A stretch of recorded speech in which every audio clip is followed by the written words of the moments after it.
Good afternoon, and welcome to the first episode of the Dr. Regine Show, sponsored by the Teen Insight Hour. It is Monday afternoon, 2 p.m., and you are listening to KHTS FM 98.1, AM 1220, and hometownstation.com.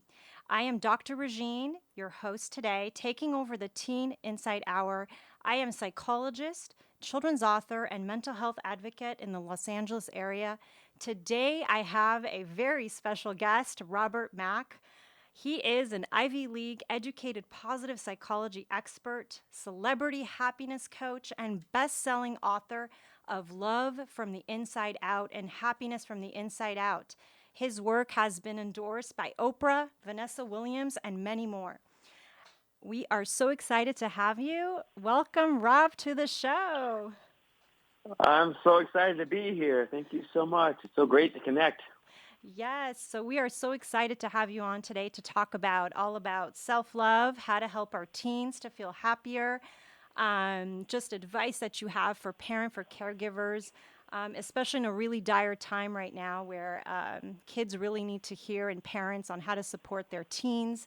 All about mental health, which is an area that you are so a huge expert on, and featuring also your book called Love from the Inside Out. Yes. I'm only an expert because I've suffered for so long with so many challenges of my own, on happiness and depression and suicidal ideation for a long time, particularly during my teenage years. Yeah, so isn't it the best thing when you actually have a lot of that experience and you can actually share it? So I think it is the best experience, and I'm so grateful to have you on. So I was thinking, let's start first talking about, the premise of your book and really what is self-love, because we hear so much about self-love, but we really don't really understand what it means. So really would love to get your insight on that and how you feel it's important for our teens and parents growing up. I think most of us live our lives as though we're all under the same understanding about what love is. And the way I define love is felt oneness with life itself. And so maybe it's felt oneness with somebody else. But when we're talking about self-love, it's felt oneness with yourself. There's a sense of alignment with yourself. And I would say that all of us, interestingly enough, do love ourselves, and we love ourselves a great deal, but it's not always conscious or intelligent self-love, right? So when we eat too many potato chips, or we don't exercise, or we're seemingly mean to ourselves, we often do that with an intention or an unconscious effort to actually get some kind of reward out of it. And so it really is, in some ways, self-love, but the kind of self-love we're talking about here is sort of a intentional, intelligent, and wise way of feeling peace and love and happiness. So instead of routing what you feel, particularly peace, love, and happiness, through other people, places, or things, we and I am encouraging folks to go directly to the source for it, so directly within yourself. So that's one way of talking about self-love. The other way of talking about it, maybe in a more simple way, is that self-love is really just focusing on the best within yourself. And so that doesn't mean that you can't make changes or make improvements in your life or to yourself, but it means that you're setting an intention to see and focus on and think about and talk about the best within your body, within your mind, within your life, and within your world, knowing that if you can do that consistently enough, you'll feel better. And then when you feel better, based on lots of scientific evidence and empirical data, we know that you'll do better as well, that your life will go better. So there are lots of ways to talk about self-love, but those are just two of them. Yeah, I love that. Just a thought that comes to my mind, I'm a mom of three, and I can just imagine, and also as a parenting expert, working with a lot of parents, I can imagine a parent saying, well, how do I teach my kid self-love? Or if anyone's listening and they're working, let's say, with teens, how do we teach teens? I mean, because I really think that self-love comes from also our environment and what we see in parents role modeling that behavior. What are some tips that you would have for whether you had a teen with you or a parent asking you that question? Is like, how do I teach my kid what really is self-love? What is like one top thing that comes to your mind? Well, you certainly want to be the change that you want to see in your son or your daughter or your child. We can show people and we can show our teenagers much better than we can tell them. And so you want to be a living, shining example of what it means to be self-loving, what it means to be self-compassionate, what it means to be non-judgmental towards yourself and others. And so if you can live out your highest sort of version of that consistently because you love feeling good and because you love other people feeling good, you'll be surprised that it will become contagious. We know that emotions are contagious. There's something called emotional contagion. But we also know that, most people, particularly our children, learn best through living, shining examples rather than just words. Words often fall on deaf ears. Yeah. There's a part in your book, a section, a sentence that I really love, and I just want to share it because I just wanted to get some insight from you on this as well. Is you say that real love starts with self love. And then when you love yourself, you love others without effort. And when you love yourself, you love other people without trying. I think one thing that really stood out for me is if a person is full of self love and if they really love themselves, that they can love you back automatically. How would you explain that to for example, to a teen or to a child or to a parent in terms of what is one thing you can kind of change this week, even about yourself, to love yourself a little more? Like, what is the first example that comes to your mind? Well, I know as a teenager and young adult, when I was really struggling with self-love, I think I was one of the most self-hating, self-loathing teenagers I've ever met. And I initially started by trying to focus on loving things about myself that I didn't love. And I didn't love very much, if anything, about myself. But I would try to focus on the things that were hard or seemed unlovable. I didn't like the way I walked and the way I talked and the way I dressed and the way I looked. I didn't like any of that. And I started there, and that was not quite the right place to start. Instead, as I got a little wiser and I started learning more about self-love, I discovered the benefit of focusing on the one or two things about yourself that you appreciate most easily or effortlessly. So the one or two things that you can enjoy or love or that you feel proud about within yourself that takes very little time, energy, and effort. For me, it was just that I was making the effort. So every day I would keep a self-love journal, and in that self-love journal, I would bullet out one or two or three things that I loved about myself. For the first week or two, it was the same thing over and over, which was simply, I do genuinely care about people, and I do genuinely want to feel more happiness and more peace, and I'm trying. That was it. And then I realized that by taking my eyes off of what was seemingly so unlovable about myself and also about others, and focusing on the things that were more easily and effortlessly lovable about myself, my self-love began to grow. And then when I looked back at the things or the aspects or the traits or the qualities about myself that I always thought were so unlovable, even those things became more lovable. At least they were likable at first, and then as time went on, they become perfectly lovable. So it's sort of a miracle of miracles that if you can take your eye off the things about yourself that you hate the most or that you're feeling the most judgmental around, and focus on the things that you most easily and effortlessly feel love around, that love will grow. And as you look back towards those things about yourself that you didn't love at all before, you begin to love those. But then you also find that love begins to spread to the world. And so you look at people that you thought were unlovable, and even they seem a lot more lovable, a lot easier to get along with. So that's sort of the magic that happens when you focus on the most easily and effortlessly lovable things about yourself. And it's so true. Yes, you make such a good point because it kind of puts us back to the place that kindness and compassion is contagious. And if someone at school, teens go through a lot of this from bullying to body image issues. And if someone's gossiping about you, right? So it comes back to, don't, replicate the same type of behavior. Do something different. Be kind. And you will see how, in turn, you will receive that positivity back. And that brings us into our next question. The golden question is, how can we really help our teens feel happier? And I think right now we're really struggling around the nation with mental health, teen issues. I'm sure you've seen on the news the fentanyl overdoses and a lot of the things that kids are dabbing into and struggling with right now. And I think it's such a hard place for them to, how do I say, get focused on the happy things.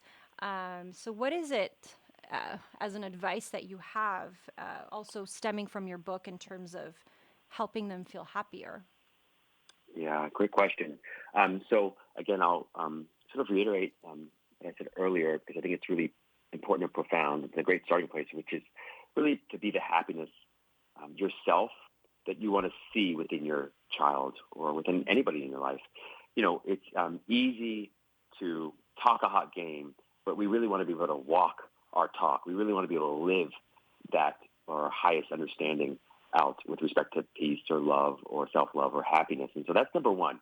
Like if your child isn't happy and you're not happy, you can't really help them. It's like they're drowning and you're drowning. You can't really help them if you're both drowning. So you've got to find a way to sort of be beyond sort of needing help around your happiness, which means you've got to find a way to grow or increase or enhance your experience of happiness and to live that out as consistently as possible and know and trust that those happy feelings and emotions will become contagious and your kids and other people in the world will pick up on it. So that's number one. And number two is when you're having sort of conversations, with your children or your teenagers or anybody else in the world, you want to do what you can to sort of lean in to a more positive or constructive way of talking about whatever it is that you're talking about. And so lots of us focus on things or reiterate things, repeat things only because they're true. It's like these bad things are happening in the world or happening within my life or happening within your life, beautiful child of mine. And we should focus on it and talk about it and think about it and reiterate it and pre-live it and relive it 1,000 times because it's true. And that's understandable and justified. The only problem is that only deepens our pain, it makes our pain more painful, and increases our suffering. And it doesn't really put us in the best or most creative and problem-solving place. It doesn't put us in the best mindset to actually solve for those problems or to make improvements in our life. So instead of that, we want to begin to learn and practice telling a truthful but better-than story about ourselves and our lives and our children and their lives. And we want to do it in a way that's constructive. So, for instance, we can talk about, let's say it's raining outside. One way of talking about it is that it's a really bad day. Well, that's true. Maybe you're experiencing it as a bad day. But there's a much more constructive way of talking about that rainy day that sounds like, gosh, I sure love when it's sunny outside. And it's the rainy days that make me appreciate the sunny days so much more. And today I'm going to rest so that I have all this energy for tomorrow so that I can enjoy the sunny day when, the clouds part and the sun shines through again. And so you just want to begin telling a better feeling story based in truth about your own life and this world and your kids. And you want to do it simply to feel better. And if you can do it simply to feel better, I promise you're going to find yourself thinking more effectively, solving problems more quickly and easily. And you'll see that other people in your life begin to pick up on that as well. And those other people will include, your teenagers and, the other people you love. And even the people that you don't love, they'll be inspired to taking similar action just based on the sort of living, shining example that you're setting. Yes, and I think that the role modeling is absolutely an important part. A lot of the times, I get parents who will feel my child doesn't want to talk to me or my teen doesn't want to talk to me. I keep on checking in, but they constantly push me back. And going back to what you're saying, it is about really empowering parents to not give up on talking to their kids, right? So just giving them also that space and not being reactive to what they're bringing to the table. What do you feel about that? Gosh, so good, Dr. Regine. I couldn't agree with you more.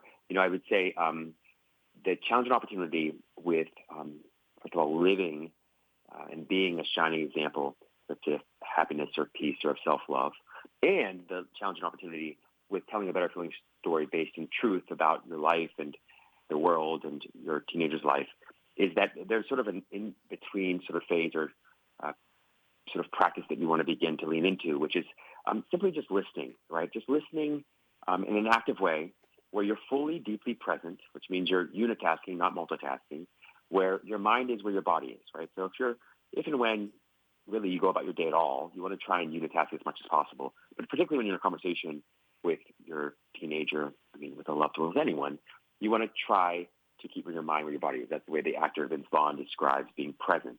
But you want to go a level beyond that if you can, which is keep your mind quiet while you're listening to your teenager share. And if you can do that, you've sort of mastered at least 60 to 70% of the game. And then the next part of it is just maintaining non-judgment. So it's sort of non-judgmental awareness of what your teenager is sharing with you or not sharing with you. And you're wanting to then reflect back what you heard in your own words without judgment, right? So it's unconditional regard. And then you're wanting to simply validate, normalize, and empathize, no matter what it is they share, even if it's something, especially something that you deeply and totally disagree with. You're just reflecting back to them what you heard them say, even if it's just a few words. If you can do that without any expectation of reciprocity, without any judgment, without too much of a desire or intention to change them or to fix them or to solve their problems for them, but you just do it in order to be this loving, present person in their lives, you'd be surprised that with that freedom and space, they'll be invited into a conversation that might at some point deepen or become richer, and they might become more vulnerable or confidently vulnerable, and you'll find that you might be into experience more self-disclosure. But the challenge and the opportunity there is that somewhere on the inside, you want to try to maintain your peaceful, centered presence in such a way that you're not moved or shaken too much by their lack of receptivity, their inability or unwillingness to share with you or to talk with you. You've got to somehow maintain your own peace and your own happiness or joy, at least your own knowing that everything is okay. Even if it doesn't look okay right now, I have to know somewhere deep inside, everything is still okay. If you can do that, you'd be surprised because, kids, just like adults, are often more moved by what we mean and what we feel than what we say. Yes, absolutely. And I think also they really look up to us in terms of how we behave and our behaviors. And that goes back to the role modeling we were talking about. And I love that. And I talk about that a lot, is all about validation and, not exposing judgment. I think when they feel judged is when they can't feel that they can be truthful or honest. And I think that's when lying starts. And the lying usually is because they don't feel either they don't feel safe or they're fearful of what the reaction of the parent will be. So really focusing and practicing that. I do encourage parents to maybe take on that challenge this week and practice that. And I also feel it's not just parents and kids, but also adults as well. Right? In adult relationships, it's the same thing. Absolutely. I mean, this is, what you do anywhere is what you do everywhere, so to speak, right? So you might see it play out more intensely in a parent-child relationship, but it's probably also playing out in adult relationships or, at work or at other places in your life. And so you want to practice these principles really everywhere. Then you get really good at them really quickly, and then you don't have to turn the switch off and on just for your child. So that's an important thing to remember. The other thing you said, which I think is just so profound, and this is why I love conversations with you so much, is that, at the end of the day, it really is about unconditional love. Mm-hmm. So there could be consequences, right? And there should be consequences. If your child doesn't do X, then maybe Y happens. But you want to be able to deliver those consequences or have an understanding that those consequences are consistently delivered. And just because they fail to do X, and so therefore, are experiencing Y, the phone's been taken away, they can't go out on a Saturday night, whatever it happens to be, you don't want them to feel that the love is being taken away at the same time. So there's an opportunity here to still express and embody unconditional love while you still have causes and effects or causes and consequences for behavior. And so that way children learn not conditional love, but they learn unconditional love, or as close as we can sort of get to it as human beings. And they don't end up later sort of needing or wanting to perform for love.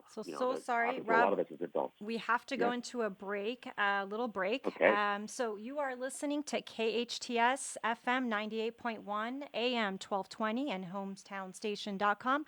We will be back in a moment. Back to the Dr. Regine Show on the Teen Insight Hour. I have a great guest, Robert Mack, on, and we are here talking about self-love, how to help our teens feel happier, parenting tips, and much more. So welcome back, Rob. Thanks for having me back.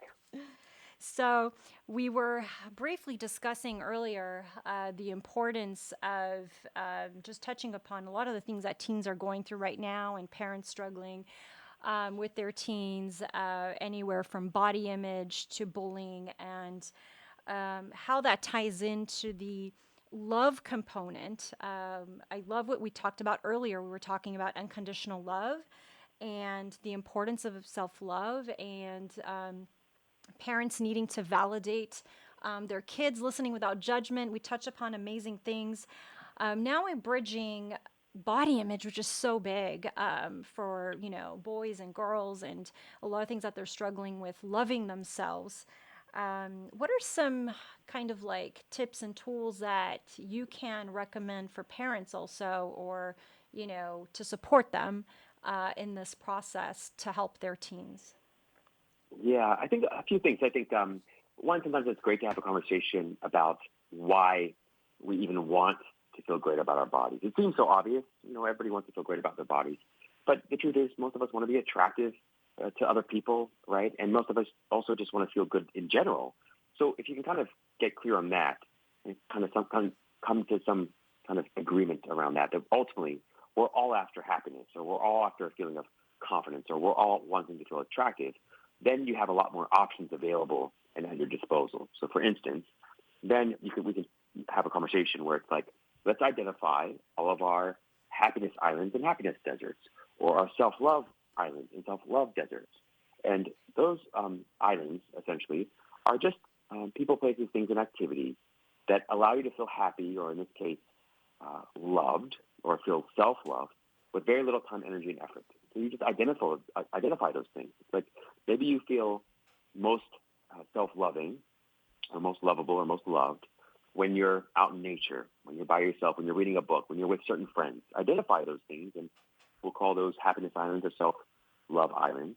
And then identify the opposite of those. We can almost call these self-love triggers or happiness triggers, but they're people, places, things, and activities that make it hard for us to feel happiness or self-love. They actually make it really easy almost to feel self-hate or self-loathing, or to feel unhappiness. And so we want to do what we can to sort of stay off of the deserts, to stay away from those people, places, things, and activities that trigger our self-hate and our self-loathing and our unhappiness, and stay on the happiness islands and self-love islands that make it easy for us to feel happiness and self-love. And so just doing that is extraordinarily helpful. Now, of course, at some point you graduate beyond that, because the ultimate lesson for all of us is that nobody and nothing can make us feel anything. We have a role to play in that, right? They can influence us or encourage us in certain directions, but the place where the rubber hits the road is the story that we tell around all of these things, that we tell around our body, that we tell around other people's bodies,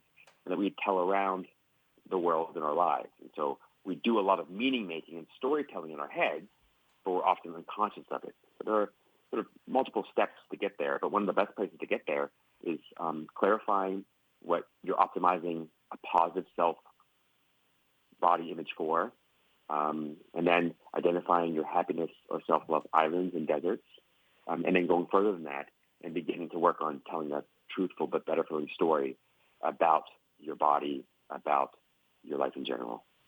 Yes, and I think as you broach this area, I love the island idea. That is so cool because you can separate a lot of those areas. One thing that comes to my mind, Rob, as you were talking about that, is how tweens and teens, tend to, just like adults do, right? There's no difference.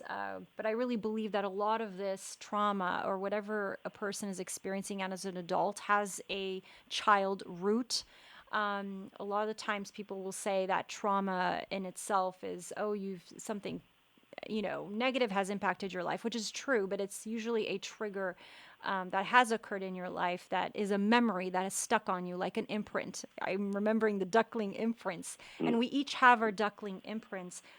And I go back to what teens often do is they often compare themselves to the other person. It's kind of like when we say the grass is really not greener on the other side, but it's really about helping them stay on track and staying in their own self love in terms of who they are within themselves. It's just so hard because it's a time that they're developing. But what about those kids, which I want to say a large percentage of teens do this, where they're comparing themselves, comparing their family lives, comparing clothes or things or grades or all this is where all the competitive stuff comes in, where they don't feel valued enough, which you and I know is definitely from a place of a lack of loving themselves. How do we broach that conversation with them? Because I feel like a lot of our listeners and parents, caregivers, teachers, whoever is listening today will connect with that and have certainly heard this from their teens, whether it's through negative behavior or any type of other situation that may arise. Yeah, I'm guiding folks and kids back to their own emotional guidance system. I think is very useful. I think it's super tempting, and it's uh, easy to understand how we all, including teenagers and kids in general, fall into the trap of like seeking external validation, right, versus seeking self-validation, wanting to be validated themselves, or seeking internal validation. So that, of course, is understandable and justified and legitimate. And I think it's helpful to remember, too, that the only reason we want to really achieve, accomplish, or acquire or experience anything is because we ultimately just want to feel good, right? And we've kind of got this, like, cart before the horse experience going on where we all seek, let's say, to improve our bodies so we can feel better, make more money so we can feel better, have our kids feel better so that we can feel better.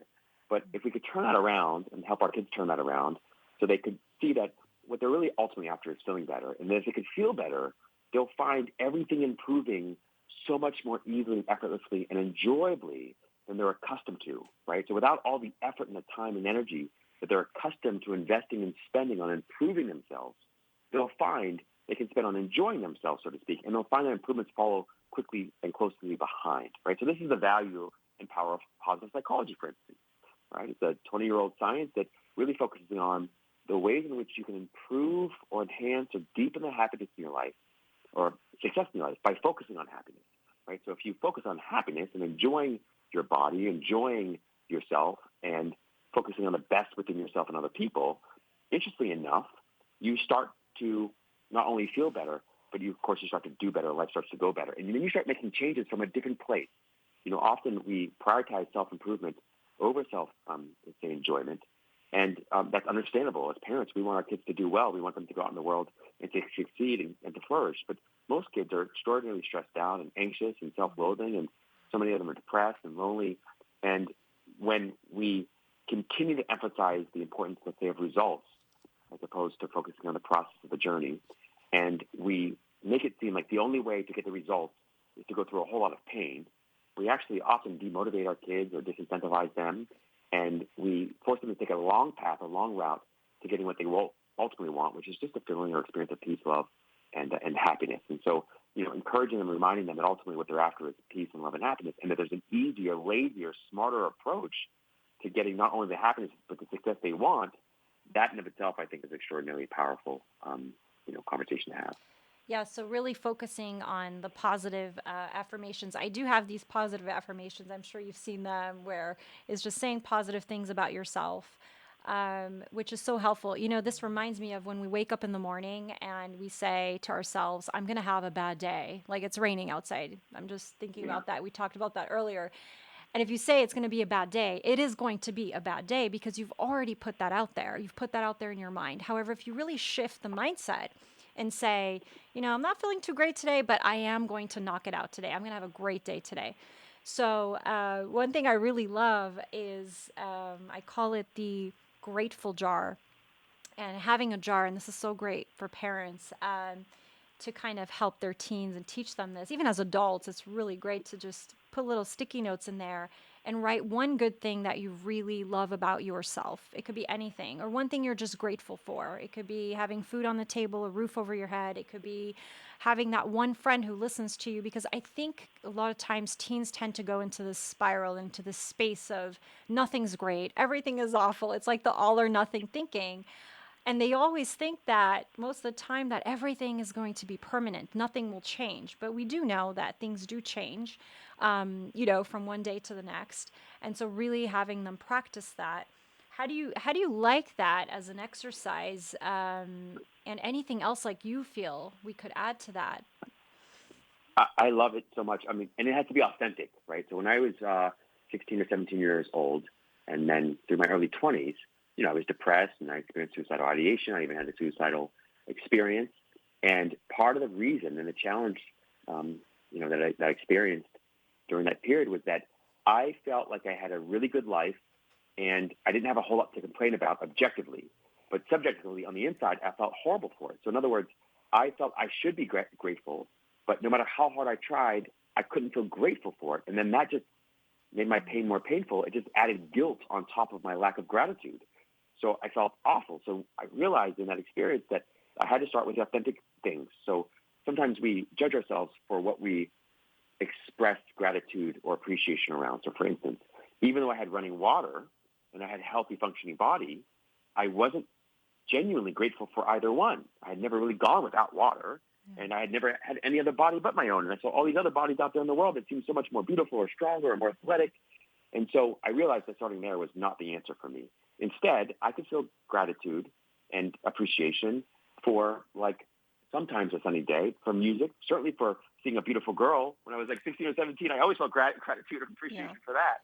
So I noticed that if I could be sort of non-judgmental about that and start where I felt authentic gratitude, no matter how sort of primitive or seemingly childish or elementary, that was a great place to get started. But sometimes you can't even do that, to your point. And so in those cases, I was much better off just distracting myself or having somebody else distract me from the topic or theme altogether. So if I couldn't find a way to focus on any particular theme or topic in a way that made me feel better, I found that focusing on any other topic, theme, or subject area that made me feel better was the better answer, right? So sometimes when you're really stuck in the mud, you can't, doesn't matter how hard you push the gas, you're just going to dig yourself further and deeper into the mud. You've got to take your foot off the gas, maybe put the car in neutral for a second, get a tow truck to pull you out. So that's what distraction does. It's sort of a pattern interrupt.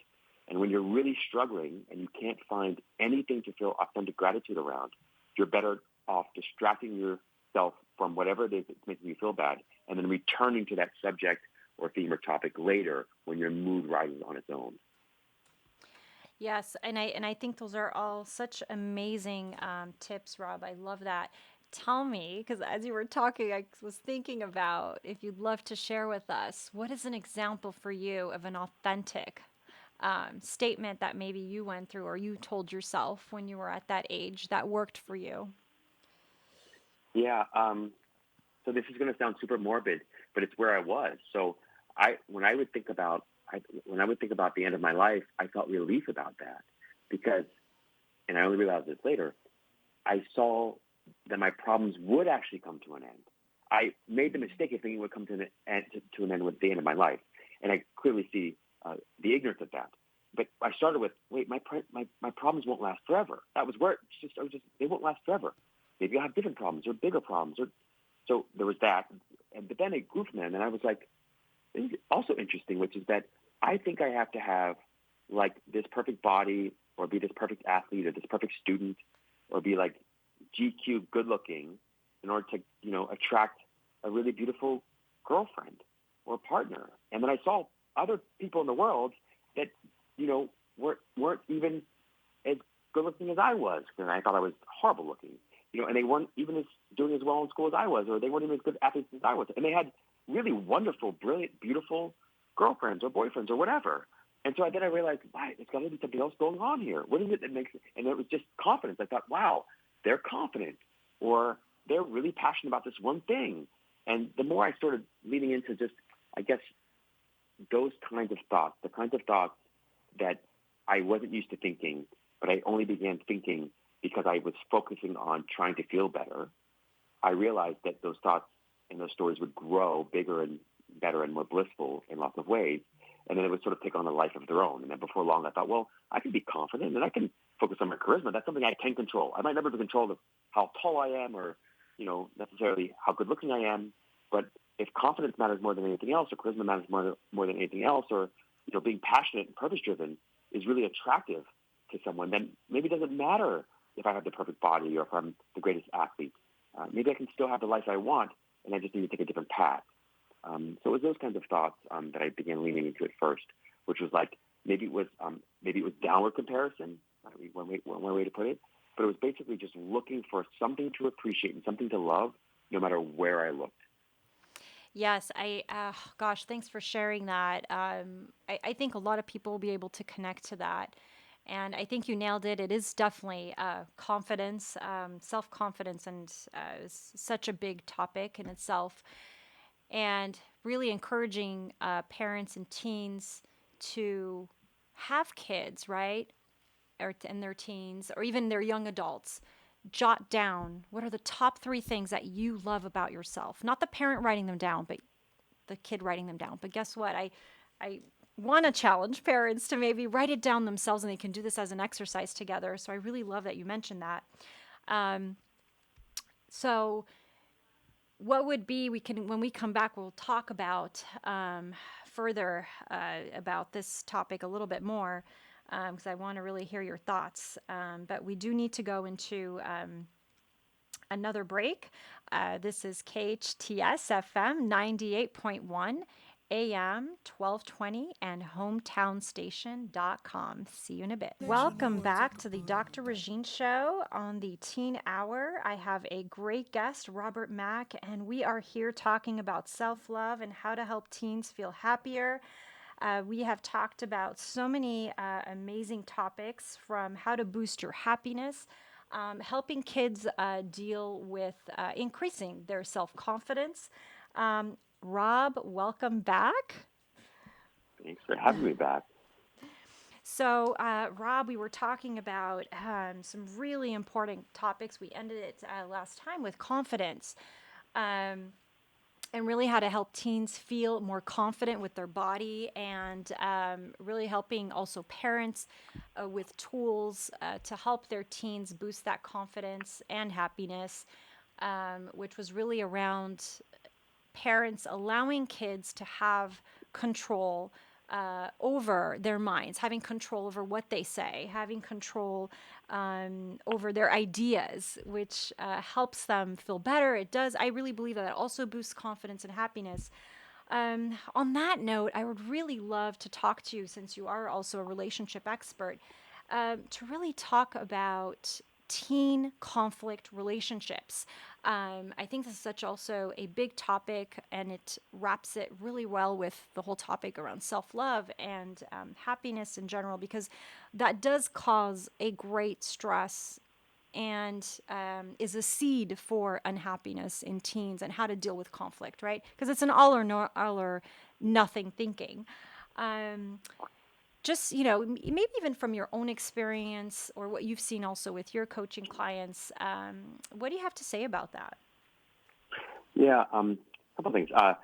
Certainly, I think we can set a good example in the household, like at home, for conflict resolution and sort of like conflict resolution skills, just by allowing our kids and teenagers to see us sort of navigate conflict or difficult conversations or difficult people in ways that are effective and sometimes not effective, right? I mean, it's extraordinarily helpful. And part of that is helping kids, and allowing them a glimpse into our experiences of emotional regulation. The conversation we're really having here is one around emotional regulation, and we're talking about it from different angles, but probably the most important skill we could learn as adults and certainly as teenagers or as kids is emotional regulation. And, it's the ability to simply regulate your emotion regardless of what's going on around you and regardless of what other people are or aren't thinking, saying, or doing. And that takes some real practice, and it is a real skill, and it is a real art. So letting your kids see you sort of like work your way back up the emotional scale when you've had a tough moment, when your peace has been disturbed, when you feel very frustrated or angry, and being honest about that and saying, hey, mom's feeling real frustrated right now. Dad's really angry right now. And I'm going to work on, moving back up the emotional scale, so to speak. I'm going to work on feeling better. And so dad just needs a few moments, or mom just needs a couple minutes, or, mom's going to go for a walk or whatever. But letting them see you successfully and effectively make your way back up the emotional scale is extraordinarily helpful, in a very transparent way. That allows them to sort of, plant a seed with them. So there's that. And then second, as part of that, it's like letting them, also see you disagree with someone without being disagreeable.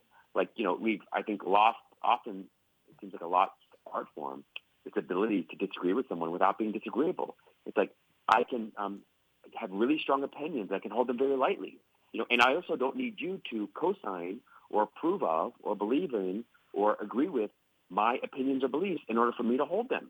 And I don't need to be upset with you. I don't need to treat you differently because of that. So I can sort of stand firm and strong in what I think and feel and believe, and I can be open to hearing your side, as well.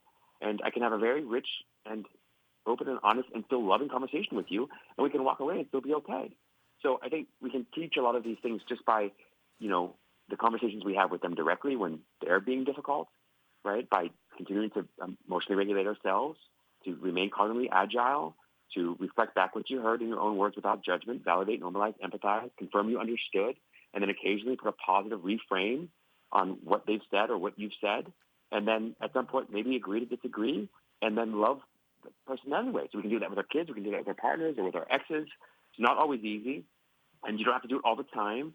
And the one thing I want to really remind us all of is that, look, no kid gets out of childhood unscathed. Our job as adults is not to escape all of the problems in life or the world. And I think often as parents, we think that we're almost we consider ourselves almost too relevant. Like parents are like a little less relevant than they often think they are. Kids, friends, and peer groups also matters. So it's not about getting it perfect. It's just about doing your best to regulate your emotions, stay cognitively agile, try to be non-judgmental and unconditional as you listen. Reflect back what you heard. Try not to impose your own thoughts and opinions on other people, particularly your kids, and try to have a conversation with them. In a way that's respectful, and feel free to, sort of disagree without being disagreeable. So those are all like little tips and tricks that you want to begin to weave in to all conversations you have, but especially those that you have with or about your kids. Yes, I think it's so true that definitely kids are constantly watching us. They're watching how we behave, how we react to certain situations. I always say that kids are like Play-Doh, like it's what we mold them and what they see. And oftentimes, I don't know if you've seen this study where I can't remember who did the study, but it was the kids watching kids how they were emulating parents' behavior. And parents were asked what that reminded them of. And a lot of times parents would say, oh, wow, that reminds me, or they sound like me. And also in therapy and in coaching, we do use this technique where we kind of like ask the kids, well, can you practice and be mom today? And then can you practice and be dad today? And it's so amazing how they copy to the T, the voice, the tone, the reaction. So I think it's a great reminder for parents to remember that our kids are constantly watching us. And if we expect them, and I think this is part of what you were saying also, is if we expect them to have positive behavior and feel good and resolve a conflict in a positive way, we are the first role models in how they see conflict resolved. So just like a nice reminder, and it's so hard because a lot of times parents will say, well, it's what I'm feeling in that moment, and I just feel reactive to react in XYZ way. And it's so hard to remind myself. And I tell parents, well, why don't you guys use a word that you use together? Let's say you say broccoli. So the kid will say broccoli when they see the parent getting upset or they don't like how the parent is reacting, as a cue or as a reminder to help them work together on that conflict. Or even with couples and relationships. If you know that your other partner is going to be explosive in a situation and you know this is a problem, is agreeing in advance on what you're going to do. So I really love that you brought that up as well, because I think it's so important in helping them resolve conflict in the home, within themselves, and really working through a lot of those emotions. I love that practice. It's like a safe word. Yes. Kind of a safe word, right? It's beautiful and wonderful. And you're right. You bring up something else, which is like really important, which is, if nothing else, keeping part of your attention as a parent as often as you can, or just as a person. Keep part of your attention always inside you on this emotional scale, so you know where you're at on this emotional scale from 0 to 10. If you're at a 4 or 5, it's okay. You start to get to a 5, 6, 7, that's the time to intervene on your own behalf and, down-regulate. In other words, try to find peace again. Do you need a little mindfulness break? Do you need to take what I call micro-meditation? Micro-meditation is just one breath that you take sincerely and consciously for joy's sake alone. So you breathe in through your nose and out through your mouth from the stomach. You do it only to enjoy it, not to get good at it, and you let all of your thoughts go, whatever it is that you're thinking at the time, you let them all go. And you pretend like it's the last moment and last breath you'll ever have on this planet. And if you could do that consistently throughout the day, even if you were feeling good already, but especially if your emotions are starting to get the best of you, you'll find that you'll begin to reprogram your brain to have a much more peaceful experience of life more easily and effortlessly. Right? So yeah, you want to practice this sort of emotional regulation thing. If you can have a safe word or something like that your kid uses to remind you that peace is priceless and that peace matters and that peace is also productive, that's extraordinarily helpful. But you can also use all kinds of other things, triggers. I used to use a practice when I walked through a doorway. I would practice a micro-meditation. Or if I opened a door, closed a door, that was a reminder for me to practice peace on the inside. I love So that. yeah, these are all great tools. Yes. So, can't believe we are almost up. It's amazing. I mean, time flew by today. Um, Rob, I would love for people to know where they can find you on your social media channel, your book on Amazon, really quick, where they can find you. Yeah. So you can find me at my website at coachrobmack.com. You can find me on all social media platforms, most consistently Instagram at Rob Mack Official. And you can find both my books, Happiness from the Inside Out and Love from the Inside Out, everywhere great books are sold, including Barnes & Noble and Amazon.